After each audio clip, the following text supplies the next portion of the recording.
வணக்கம் மக்களே. இந்த வீடியோல நம்ம என்ன பார்க்க போறோம் அப்படின்னு பார்த்தீங்கன்னா, ஒரு சின்ன ரூமர் தான் பார்க்க போறோம். அது ரூமரா உண்மையா அப்படின்றது தெரியல. ஆனா பார்க்க வந்துட்டு கண்டென்ட் வந்து வேற லெவல்ல இருக்கே. உடனே உங்கள்ட்ட ஷேர் பண்ணிக்கலாம் அப்படின்னு சொல்லிட்டு வந்திருக்கேன். என்ன அப்படின்னு பார்த்தீங்கன்னா, ரீசெண்டா வந்து 10 தல வந்துட்டு வேற லெவல்ல ஹைப்ல இருக்கு. அதோட ஆடியோ லான்ச் எல்லாம் வந்துட்டு சென்னையில வேற லெவல்ல நடந்துச்சு. பல ரசிகர்கள் வந்துட்டு எஸ்டிஆர்ரா ஃபயர்ரா அப்படின்ற மாதிரிலாம் வந்துட்டு இந்த காதல் வராத பாட்டெல்லாம் பாடி டான்ஸ் வேற ஆடி இருக்காரு எஸ்டிஆர். இதே வந்துட்டு ஒரு 2 படத்துக்கு முன்னாடி வந்து எஸ்டிஆர் என்ன சொன்னார் அப்படின்னா, என்னை நீங்கள் தான் பார்த்துக்கணும், நான் இருக்கேன் நீங்கள் பார்த்துக்கோங்க அப்படின்னு சொன்னார். அதே வந்துட்டு ஒரு படம் வந்துட்டு கம்பேக் கொடுத்துட்டு வேற லெவலில் வெந்து தணிந்தது காடு கொடுத்துட்டு 10 தலை ஆடியோ லான்ச்சில் அதே படத்தில் அதே சிம்பு சார் என்ன சொல்லியிருக்காரு அப்படின்னு பார்த்தீங்கன்னா, இது வரைக்கும் நீங்கள் என்னை பார்த்துக்கிட்டீங்க, இனிமேல் நான் உங்களை பார்த்துக்கிறேன், நீங்கள் ஹாயாக ஏசி ரூமில் கால் மேலே கால் போட்டு உட்காந்துட்டு உங்கள் தலைவன் பண்ணுறதை மட்டும் பாருங்க அப்படின்னு சொல்லிட்டு வெறித்தனமாக சொல்லியிருந்தாரு.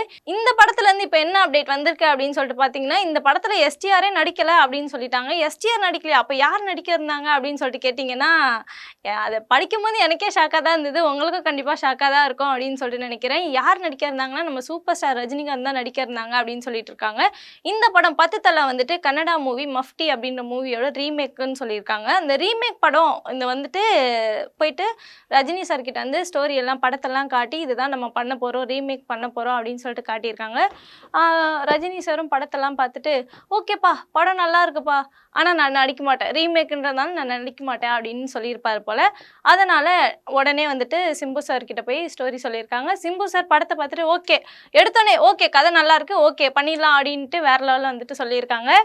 கண்டிப்பாக எந்த ஒரு சான்ஸாக இருந்தாலும் நம்ம ரிஜெக்ட் பண்ணாமல் நம்ம அதை எப்படி கொண்டு போகிறோம் அப்படின்றது தான் மேட்டர்ஸ் அப்படின்னு சொல்லிட்டு சிம்பு சார் சொல்கிறதே தெரியுது. என்னதான் வந்துட்டு நமக்கு எவ்வளோ பெரிய படம் வந்தாலும் ஒரு சின்ன ஒரு கேரக்டர் கொடுத்தாலும் நடிக்கணும், ஒரு சின்ன ஒரு நல்ல ஸ்டோரி வந்தாலே நம்ம எடுத்துக்கணும், கதை தான் மேட்டர். அது ரீமேக்கா இல்லை யார் பண்ணுறதோ அதெல்லாம் நமக்கு மேட்டரே கிடையாது.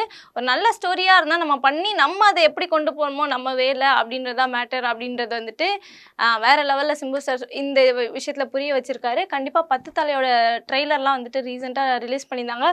ட்ரெய்லர் பார்க்கவே இவ்வளோ நல்லா இருக்கே, அப்போ படம் எவ்வளோ நல்லா இருக்கும் அப்படின்ற அளவுக்கு வெயிட் பண்ணியிருக்காங்க. கண்டிப்பாக படம் வந்துட்டு மார்ச் 30 அன்னைக்கு வந்துட்டு ரிலீஸ் பண்ணுறாங்க.